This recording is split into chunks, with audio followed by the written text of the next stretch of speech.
Hello, this is Robert Reddick, and I'm presenting my e-portfolio from Charlotte, North Carolina.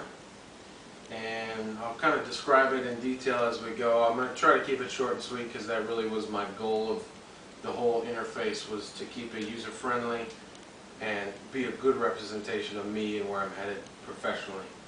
So as you come in, I'll kind of show the general layouts here of my page.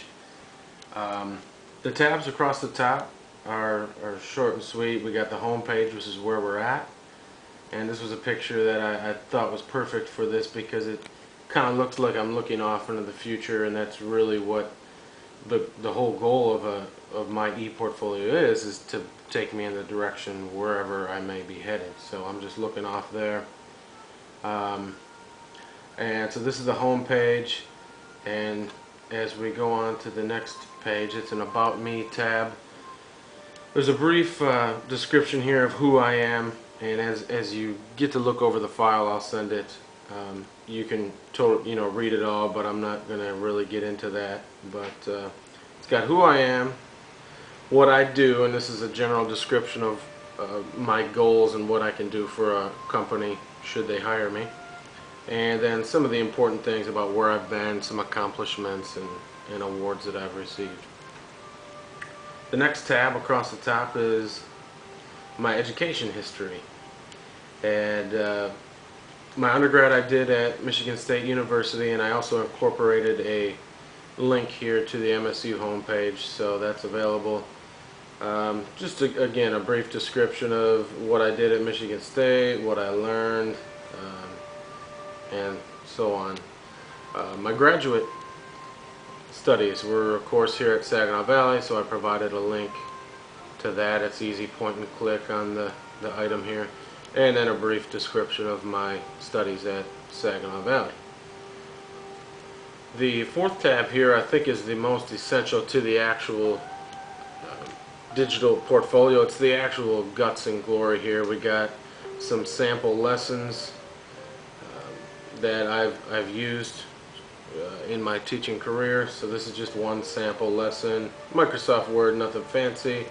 It's a whole week here, so you can see what I did for this week in particular. My lesson plans, again, are short and sweet. They're user friendly, and you can just go ahead and click on each one as you're looking through the portfolio. I included one quiz, I included a project, and then a data log also, and these are all clickable. The data log, I think potential employers might really appreciate because it's the actual hands-on gathering, organizing, and implementing new strategies to better my students' experience in the learning that they were doing in class.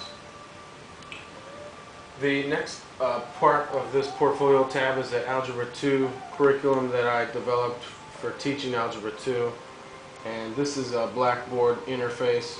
The username and password is available right here, but you can go ahead and just click on this and it brings up the login page where you can log in and view the course. I'm not going to go into that, but you can click login right here and enter the username and password, which is located right here. And the last thing on this page is my actual resume, so it invites you to take a look. So go ahead and click on that.